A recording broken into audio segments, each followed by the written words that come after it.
이 성령님의 인도 속에 마지막 사명을 감당하기 위해 예루살렘에 도착한 이후 전혀 예상치 못한 일들이 일어나기 시작을 했습니다.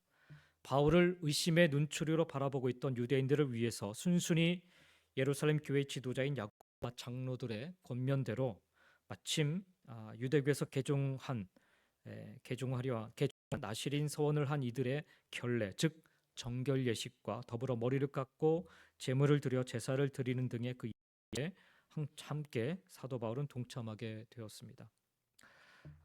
이 같은 일들 모두가 다 예루살렘에서 불필요한 마찰을 줄이고 오직 자신의 마지막 사명, 복음 증거에만 집중하기 위해서였습니다. 그런데 어찌된 일인지 순수 예루살렘 교회의 권면에 순종한 바울의 앞에 오히려 더 큰 시련이 찾아오고야 만 것입니다. 에베소에서 온 유대인들이 바울을 알아보고는 예루살렘에 있는 유대인들을 부추겨서 그를 잡아 성전 바깥에서 돌로 쳐 죽이려 한 것입니다. 복음의 증거의 사명 하나 감당하겠다고 그 먼 거리를 달려온 바울이었는데 그 사명 때문에 모든 동역자들의 반대에도 불구하고 고집부터 여기 예루살렘에 다다른 것인데 그 마지막 사명에 집중하기 위해서 그동안 이방인을 위해 복음을 하던 자신의 원칙조차도 내려놓은 바울인데 그 사명 감당하기도 전에 덜컥 유대인들에게 잡혀 이제 죽게 된 것입니다. 그렇게 모든 계획이 모든 헌신과 순종이 다 물거품 되려는 순간에 하나님의 강력한 손길이 로마 천부장을 통해 나타나기 시작을 했습니다. 이제 정말 끝이구나. 이렇게 내 인생 허망하게 끝나는구나 라고 생각하는 순간에 하나님은 정말 상식 밖의 사건에 바울을 그 죽음의 현장에서 구출해 내십니다. 아직까지 바울은 하나님의 또 다른 계획을 보지는 못하고 있었습니다. 그래서 그는 이게 마지막일지 모른다라는 심정으로 로마 군인들에게 끌려가다 말고 잠시 시간을 달라 하여서 자신의 형제여 친척이고 또 가족과도 같은 백성들에게 복음을 전합니다. 할 수 있는 시간에 최선을 다해 증거하는 삶을 사는 사도 바울의 모습을 우리는 바로 여기에서 보게 됩니다. 오늘 어떤 모습으로 여러분 살아오셨는지요? 그리고 어떤 마음으로 오늘 이 자리에 나오셨는지요? 우리에게 주어진 시간들이 하염없이 긴 것은 결코 아닙니다. 지금 내가 이렇게 숨쉬고 있다 하여서 10년 혹은 20년, 100년 살 것처럼 우리가 생각하지만 결코 그렇지 않다라는 거예요. 그래서 우리는 지금 숨쉬는 순간에 사도 바울과 같이 할 수 있는 시간에 최선을 다해 복음을 증거하고 저와 여러분에게는 오늘 이 자리에서는 우리의 믿음을 고백하고 하나님 앞에 나아가는 그런 모습이 되어야 될 줄 믿습니다. 사도 바울은 그 마지막 순간이라 생각했어요. 유대인들에게 바깥에 끌려나가서 불로 쳐 죽임을 당하는 그 순간도 마지막이라 생각했고 이제 로마 군인들에게 잡혀서 저 성 안으로 들어가면 끝이구나라는 생각을 그가 하게 되었습니다. 그래서 이게 마지막일지 모른다는 심정으로 내게 시간을 잠시만 달라 요청하고 그리고는 그 성곽에 서가지고서 백성들에게 부형들이 다른 말로 표현하면 내 형제여, 내 아버지여, 내 가족이여라고 외치면서 복음을 전합니다. 두세 사슬에 결박당한 채 그 요새로 통하는 중간 계단 위에 서서 방금 자신을 쳐 죽이려던 예루살렘의 그 유대인들에게 그러나 그들 역시 반드시 복음을 듣고 구원을 받아야 할 자들에게 복음을 전하기 시작합니다. 사실 복음을 전했다기보다는 자신의 신앙을 고백하는 모습입니다. 내가 어떻게 예수를 만나게 됐는지, 내가 어떻게 예수를 믿으며 살게 됐는지, 내가 어떻게 오늘 여기까지 오게 되었는지 그는 자신의 모습을 그 사람들 앞에 담담하게 증거합니다. 바울의 자기 고백, 신앙의 고백, 다른 말로 표현하면 복음을 증거하는 그 이야기를 듣던 유대인들은 바울이 하나님의 말씀을 인용하여서 이방인에게도 복음이 증거되어야 했고 그들을 위해서 복음을 증거하였고 그들도 그래서 구원을 받을 수 있게 되었다. 하나님의 그 역사하심이 이방인에게까지 이르게 되었다라는 것을 그 전의 정당성에 대해서 언급을 하자 마치 약속이라도 한 듯 그 앞에 서 있던 유대인들의 분노를 터뜨리며 사도 바울의 말을 가로막기 시작합니다. 그리고 그들은 한 목소리로 이러한 자는 세상에서 없애버리자, 살려둘 자가 아니다 소리치기 시작했습니다.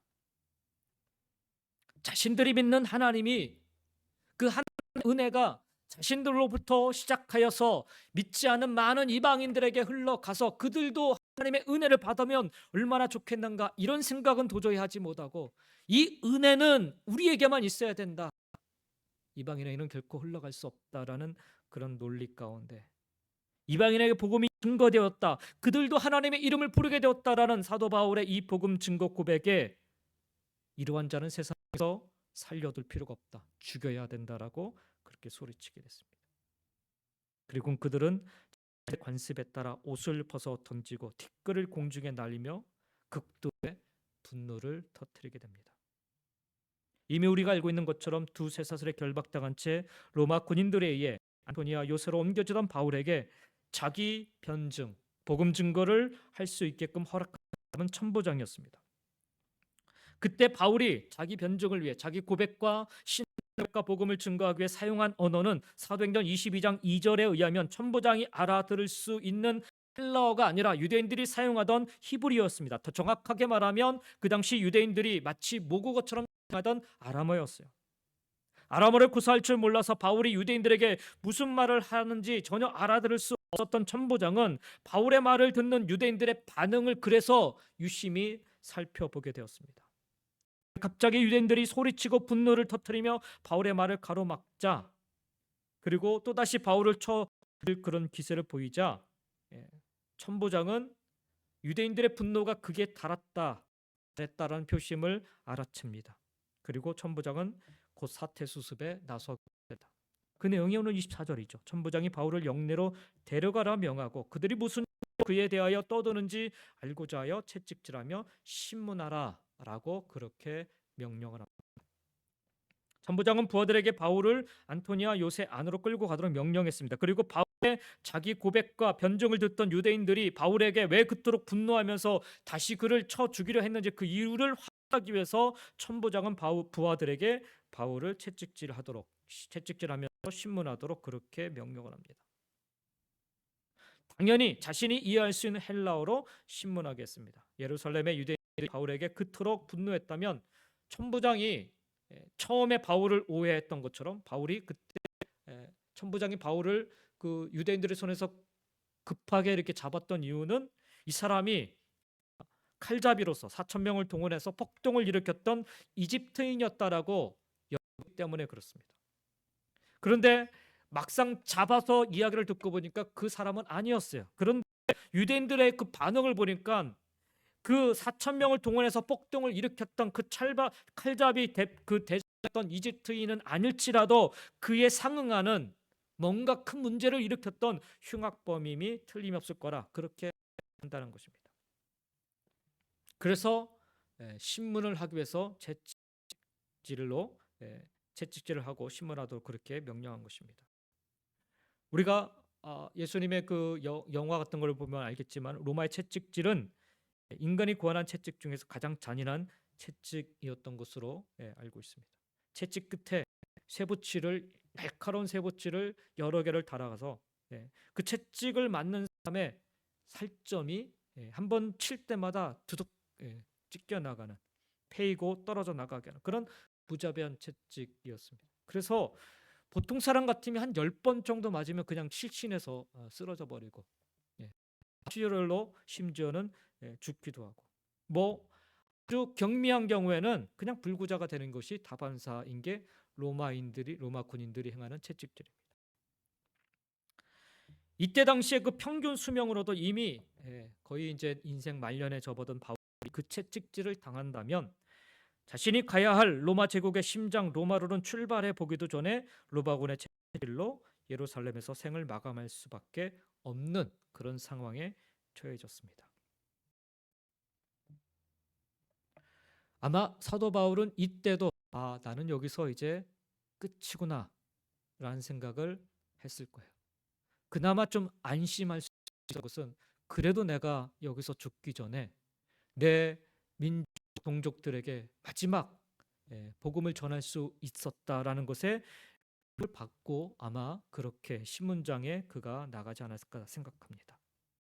그런데 하나님께서는 바울을 그 잔인한 로마군의 채찍질에 그냥 내버려 두지 않으셨습니다.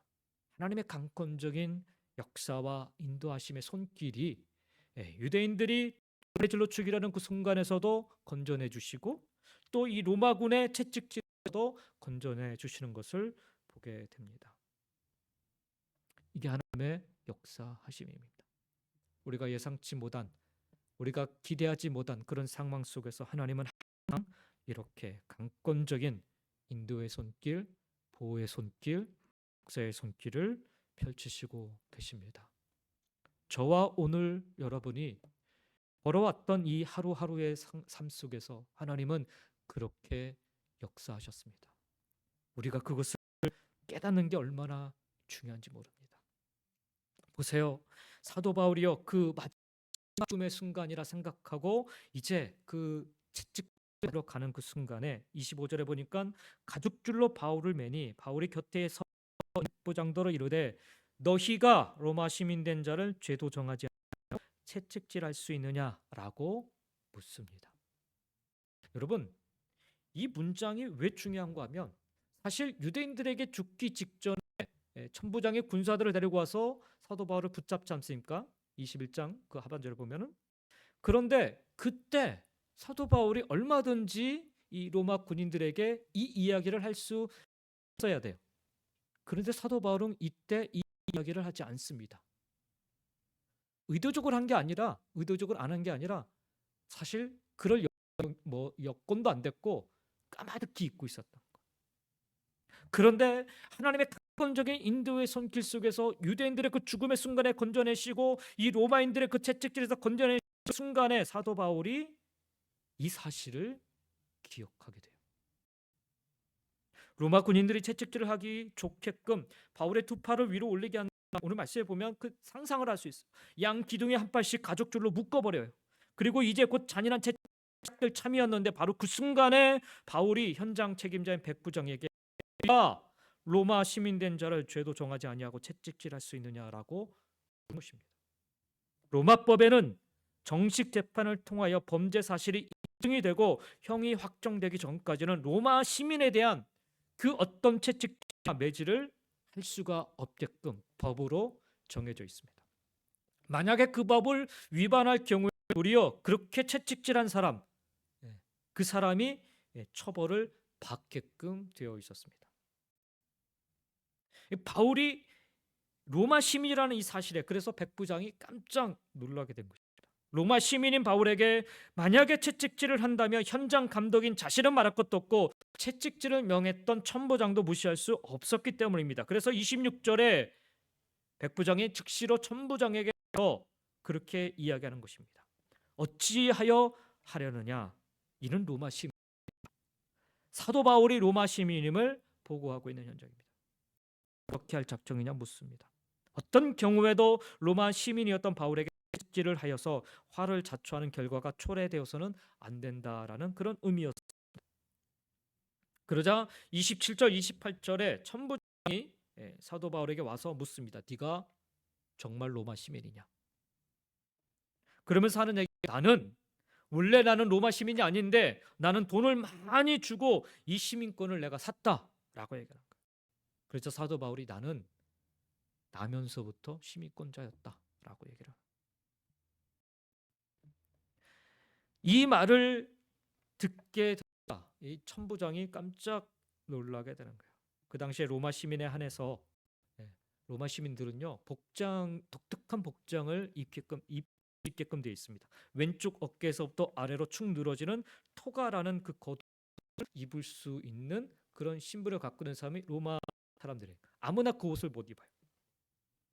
그러나 이 토가라는 이 착용과 행동이 좀 거추장스러워서 주로 고위 공직자나 공적 행사에 참석하는 경우가 아니고는 일반 로마 시민들은 평상시에는 착용하지 않았다고 합니다. 또 당시에는 처럼 휴대용 주민등록증이 있지도 않았습니다. 로마 시민임을 증명하는 문서는 해당 관청의 공문서 보관소에 보관되어 있었다고 합니다.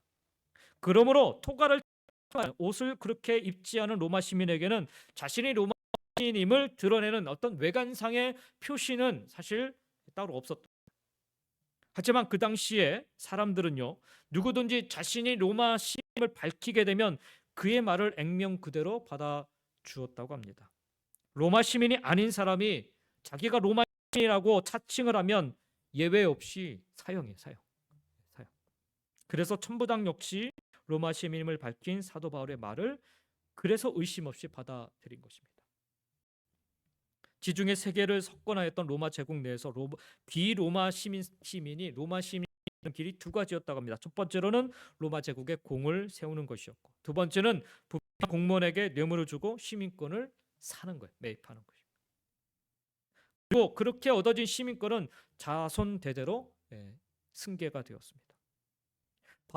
바울부터 로마 시민이었다라는 거 하는 것은 바울의 아버지나 바울의 할아버지가 로마 제국에 공을 세웠거나 돈으로 로마 시민권을 매입했음을 뜻합니다. 뭐 정확하게 어떤 될 수가 없습니다. 당시 로마 제국의 통념상 로마 시민권은 모두 동등하지 않았어요.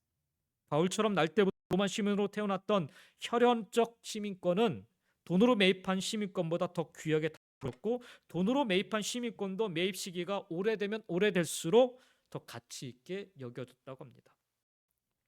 어느 쪽으로 보더라도 자기 당대 로마 시민권을 돈으로 산 통장보다 나면서부터 로마 시민으로 태어난 바울의 시민권이 훨씬 더 우위를 차지하는 그런 상황이었다는 거예요. 그래서 29절에 시민하려던 사람들이 곧 그에게서 물러가고 천부장도 그가 로마 시민인 줄 알고 또 그 결박한 것 때문에 두려워하였다라고 성경은 적고 있습니다. 천부장 역시 로마 시민인 바울을 두세 사슬로 결박하고 연행하고 찌를 하기에 부하들로 하여금 바울의 두 팔을 양 기둥에 묶게 한 것, 이게 불법이거든요. 그래서 두려워하였다는 것이죠. 정식 재판도 없이 로마 시민을 그렇게 다룬 것만으로도 바울이 공식 석상의 재판관에게 고발하면 자신이 천부장이 오히려 처벌 대상이 될 것이기 때문이었습니다. 그래서 천부장은 예루살렘의 유대인들이 왜 바울을 죽이려 하였는지 그때부터 합법적으로 시시비비를 가리기 위해서 정식으로 그 공회죠, 사내들인 공회를 소집하게 됩니다. 제가 왜 오늘 이 말씀 속에서 이 시민권을 이렇게 장황하게 설명을 드리냐면, 사도 바울이요, 주님의 부르심을 받은 이후로 자신이 로마 시민임을 공식적으로 밝힌 것은 이번이 두 번째입니다. 두 번째. 본래 바울은 하나님 또 예수님으로부터 부르심을 받고 그동안 자신의 자랑거리로 삼아 세상의 모든 것들을 빌립보서 3장 8절의 말씀에 의하면 배설물처럼 여겼습니다. 쓸데없는 것으로 여겼어요. 바울이 세상의 자랑거리들을 삶의 목적으로 삼아 유대인 사회에 젊은 나이에 인정을 받았으나 그런 것들을 삶의 목적으로 삼은 것은 하나님 앞에서 자신의 그 귀한 생명을 무의미하게 없애버리는 것이라, 어리석은 짓이라 깨닫고서는 그래서 배설물. 그래서 예수님께로부터 사도로 부름받은 이후로 사도 바울은 단 한 번도 자기가 로마 시민권자임을, 자신이 그 가멜리아의 휘하에서 그렇게 높은 학문을 배웠던 사람임을, 자신이 어떤 그런 유대로부터, 유대 사회로부터 공권력의 공적인 받아서 그렇게 일을 했던 그런 사람이랑 어떤 것 하나도 사도 바울은 내세우지 않았던 것입니다. 바울이 삶의 목적으로 세상의 자랑거리들, 그 속에는 오늘 여기 나오는 이 로마 시민권도 포함이 되어 있었습니다. 그러나 주님 안에서 영원한 천국 시민권 바울에게 이 로마 시민권은 더 이상 삶의 목적이 될 수 없었습니다. 우리가 잘 아는 것처럼 주님의 명령에 따라 1차 전도행에 여행에 나섰던 바울은 가는 도시마다 수모를 겪죠. 루스드라에서는 유대인들에게 선동당한 그 시민들의 돌팔매질로 거의 죽게 되지 않습니까? 쓰러진 바울을 죽었다며 성 밖에 내다 버릴 정도로 심한 곤욕을 치렀습니다. 바울이 가는 곳마다 만약에 자신이 로마 시민임을 밝히고 오히려 그 지역에 주둔하고 있는 로마 군대 혹은 로마 그 관리들에게 도움을 요청하면 이런 이런 곤욕은 당하지 않아도 되는 상황이었어요. 그런데도 바울이 그렇게 하지 않았던 것은 자신이 로마 시민이라는 사실을 아예 잊고 살았기 때문입니다. 2차 전도 여행을 시작한 바울이 유럽 대륙의 빌립보를 찾았을 때 일입니다. 그곳에 귀신 들린 가난한 여인이 있는데 고약한 사람들 몇 명이 그 여인을 내세워서 사람들에게 주게 하고 돈을 벌고 있었습니다. 며칠 계속해서 그 가련한 여인과 마주친 바울은 너무나도 불쌍하고 너무나도 그 얽매인 것이 안타까워서 주님의 이름으로 그 여인에게서 귀신을 쫓아내 주었습니다. 그와 동시에 그 여인을 이용하여 돈을 벌던 사람들이 바울과 그의 동역자인 실라를 붙잡아서 빌립보의 집정관들에게 끌고 갔습니다. 그 여인에게서 귀신을 쫓아내므로 그들이 그 여인을 이용해 더 이상 돈벌이를 할 수 없게 되었기 때문입니다. 그러나 그들은 이 유대인들이 로마인들인 우리가 받아들일 수 없는 해로운 풍속을 전한다는 거짓모함으로 바울을 고발합니다. 그들에게 선동당한 빌립보의 시민들도 합세해서 소리를 지르며 집정관들에게 바울을 고발하지요. 그래서 집정관들은 그 어떤 재판 절차도 거치지 않고 불법적이죠. 바울과 실라에게 때리는 태형, 매를 가는 태형을 가하게 한 다음에 그 두 사람을 빌립보 지하 깊은 감옥에 투옥시켜 버립니다. 이때도 사울은 억울하게 태형과 투옥을 당하면서 자신이 로마 시민임을 전혀 기억하지 못합니다. 그날 밤에 주님의 신비로운 섭리로 그 감옥의 간수와 가족들이 복음을 영접하는 역사가 일어난 것을 기뻐하였을 따름입니다. 아침이 되자 그 전날 바울과 실라에게 투옥을 명령했던 빌립보의 그 관리들이 부하들을 시켜서 간수에게 보내어서 그 두 사람을 석방시켜주라 이야기합니다. 바로 그 순간에 실컷 다 맞고 실컷 고생 다 하고 나서 이제 살아가는 바로 그 순간에 자기 자신과 실라가 로마 시민이라는 생각이 비로소 바울에게 떠오르게 된 거예요. 생각나게 된 거예요. 그게 처음이었죠. 그리고 오늘 본문이 두 번째입니다. 주님의 부르심을 받은 이후에 자신이 로마 시민임을 처럼 아예 잊고 살아온 바울이 자신의 로마 시민됨을 처음 기억해낸 것이 바로 빌립보 감옥에 갇혔을 때고, 그때 바울은 자신의 석방을 통보한 간수에게 그렇게 얘기하는 거예요. 로마 사람인 우리를 죄도 정하지 아니하고 많은 사람들 앞에서 때리고 오게 이제는 조용히 내보내려 하느냐? 아니다. 최소한 이 일을 도모했던, 이렇게 부당한 명령을 했던 그 관리들이 직접 와서 우리를 데리고 나가야 된다라고 그렇게 경고죠. 경고. 다시는 이렇게 부당한 짓을 하지 말라는 거죠. 그래서 이 말을 듣고 들짝 놀랐던 빌립보의 그 관리들이 빌립보 감옥의 지하 감방으로 바울과 실라를 황급히 찾아갑니다. 그리고 그들은 예의를 갖춰서 바울과 실라에게 감방에서 나가기를 요청하죠. 직접 감옥 밖까지 바울과 실라를 배웅하면서 제발 우리 것을 문제 삼지 말고 조용히 다음 행성지로 떠나주기를 그렇게 간청합니다. 한마디로 말하면 두 손이 닳도록 자신의 잘못을 싹싹 빈 거예요.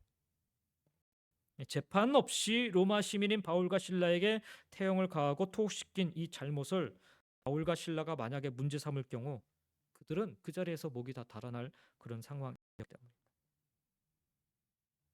이때 이후로 사도행전 16장 이후로 말씀드렸죠. 이때 경험이요 사도 바울에게 대단히 중요한 깨달음을 안겨줬습니다. 바울이 배설을 버렸던 것들이 주님을 삶의 목적으로 주님의 증인으로 살아갈 때 그것들이 도리어 소중한 생명을 전하는 도구로 쓰임 받을 수 있다라는 깨달음이었습니다. 그런데 사도 바울이 이것을 함부로 하지 않습니다. 저 같으면 이 빌립보에서 한번 이것을 경험했잖아요. 그러니까 저 같으면 이제 빌립보 지나고 나서 그다음 가는 곳마다 이거 써먹을 것 같아요. 유대인들이 나를 와서 좀 해코지하려고 너희들 내가 누군지 알아? 나 로마 시민 거냐? 그리고 오히려 로마 군대가 앞에 가서 마치 시위하듯이 복음을 전하고 혹시라도 유대인들이 자기를 때려갔다면 보십시오. 나는 로마 시민권인데 이 유대인들이 나를 지금 핍박을 합니다. 이렇게 해서 자기를 보호하고 얼마든지 복음을 당당하게 전할 수 있을 건데 사도 바울은 한 번도 그렇게 하지 않습니다. 이 권리, 이 권한을 사용하지 않습니다. 그리고는 여전히 배설물로 여겨며 그렇게 살아갑니다. 왜 그랬을까? 이게 목적이 아니기 때문에. 주님을 더 이상 이것이 이런 것들이 자기의 삶의 목적이 아니기 때문에 그랬어요. 이 지중해 세계를 석권한 로마 제국의 시민으로 살아간다는 것은 더없이 큰 특권이었습니다. 로마 제국 내에서 시민과 비시민 사이에는요 하늘과 땅만큼의 차이가 있었어요. 바울이 그 로마 제국에서 로마 시민으로 살아가는 것을 목적으로 삼았다면 그의 경력과 그리고 그의 능력과 주어서 상당한 출세와 부를 이루었을 것입니다. 하지만 그 경우에 바울은 우리와는 아무 상관이 없는 그저 그냥 그런 사람이었을 거예요. 그리고 그의 인생은 이미 2000년 마치 한 줌의 흙으로 허망하게 끝나고 말았을 거예요. 사도 바울은 로마 제국 내에 사는 사람들이라면 모두가 부러운 시민이면서도 오히려 로마 시민권을 배설물처럼 여기며 오직 길이요 진리요 생명이신 예수 그리스도만을 자신의 삶의 목적으로 모신 주님의 증인으로 살아왔습니다. 그때 그가 배설물처럼 여겼던 로마 시민권이 오늘의 본문 속에서 가장 결정적인 순간에 바울의 생명을 지켜주는 보호막이 되었습니다. 그리고 앞으로 살펴보겠지만 바울이 로마 시민의 권리를 내세워서 로마 황제에게 상속으로서 로마 제국의 보호 속에서 제국의 심령 로마로 갈 수 있게 됩니다. 모든 것이 하나님의 신비로운 섭리 속에서 이루어진 일임은 가 없습니다. 우리 삶의 목적으로 삼았다면 그의 생명을 무의미하게 고갈시켰을 그 로마 시민권이 주의 증인으로 살기 위해서 배설물처럼 여겼을 때 오히려 그 로마 시민권이 바울과 그를 더 복음을 영접할 수많은 사람들을 살리는 생명의 도구로 승화될 수 있었다는 것이 바로 오늘 본문이 우리에게 주는 메시지인 것입니다. 바로 이때를 위한 시민권이었다는 것. 사랑하는 성도 여러분, 혹시 하나님께서 고작 배설물에 불과한 이 세상의 로마 시민권을 우리 삶의 목적으로 움켜쥐고 우리는 살아가고 있지는 않죠. 우리 각자가 지금 삶의 목적으로 삼고 있는 로마 시민권, 돈일 수도 있고요, 권력일 수도 있고 명예일 수도 있습니다. 그러나 그 삶의 목적으로 삼는 한 그런 것들을 더 많이 소유하고 더 많이 장악할수록 우리 삶이 풍요롭고 행복한 삶을 사는 것이 아니라 오히려 더 갈급해하고 더 목마름 속에 힘없이 우리 인생의 행복과 만족을 찾아 헤매게 만듦을 우리는 잊지 말아야 합니다. 그래서 솔로몬은 자신의 인생에서 발견한 마지막 지혜로 헛되고 모든 것이 헛되다. 그러나 여호와를 경외하며 모든 지혜, 모든 인생, 모든 삶의 근본이고 축복임을 그는 고백하였던 것입니다. 그렇습니다. 영원한 길이고 진리고 생명이신 주님 앞에서는 이 세상의 돈도 명예도 한낱 배설물에 지나지 않습니다. 하지만 주님을 삶의 목적으로 모신 주님의 증인들에게는 그 배설물이 본문 속에서 바울의 로마 시민권처럼 주님의 의에 자기 자신과 다른 사람을 동시에 살리는 생명의 보호막 그리고 나아가 생명의 도구가 될 수 있었던 것입니다. 바울에게는 이 마지막 손에 있는 이 로마 시민권이 그것으로 생명을 살리는 다른 이들의 생명을 살리는 마지막 여정의 길을 갈 수 있게 되었습니다. 바로 이때를 위한 로마 시민권이었음을 바울은 자기 마지막 순간에 깨닫게 된 거예요. 어쩌면 오늘 우리가 읽은 이 사도행전 22장이 사도 바울의 마지막 순간이었습니다. 하나님께서는 이때를 위해 이 시민권을 사용하도록 준비해 놓으셨어요. 그리고 마지막 이 순간에 사도 바울이 이것을 깨닫게 되고, 그리고 그 주신 기회를 아주 멋지게 사용하여서 하나님이 자신에게 주신 마지막 사역을 감당하는 일에 쓰임받게 되었습니다. 사랑하는 성도 여러분, 내가 가진 로마 시민권과 같은 그런 특혜, 그런 자기 혹은 그런 소유들, 능력들, 여러분은 수단이어야 할 이 로마 시민권을 적으로 삼느라 주님의 십자가 배울로 구원받은 그리스도인이면서 나는 천국 시민으로 살지 못하고 폐역한 로마 황제 시민으로 가고 있지는 않으신지요. 수단이어야 할 로마 시민권을 삶의 목적으로 삼았기에 나는 사람을 살리는 주님의 증인이 아니라 무사람을 해치는 흉기로 하고 있지는 않으신지요. 이와 같은 나의 미련함을 오늘 본문의 바울의 모습을 통해 깨우쳐 나갈 수 있기를 간절히 소망합니다. 어디서나 목적과 수단을 바르게 분별하는 그리스도로 살아갈 지혜를, 그리고 용기와 믿음을 달라고 오늘 이 시간에 함께 기도할 수 있기를 소망합니다. 불처럼 그동안 자랑거리로 여겨왔던 세상의 로만 시민권이 주님 앞에서는 한낱 배설물에 지나지 않음을 잊지 마시고 오직 진리요 생명이신 주님만을 삶의 목적으로 주님의 증인으로 살아가므로 배설물과 같은 나의 것들이 오히려 사람을 살리는 생명의 쓰임받을 수 있기를 예수님의 이름으로 간절히 축원드립니다. 이때를 위함임을 기억하시면서 오늘의 주어진 상황과 환경들을 믿음을 가지고 잘 활용해 나갈 수 있기를, 그리고 섬겨나가기를 간절히 주의 이름으로 축원드립니다. 기도하겠습니다.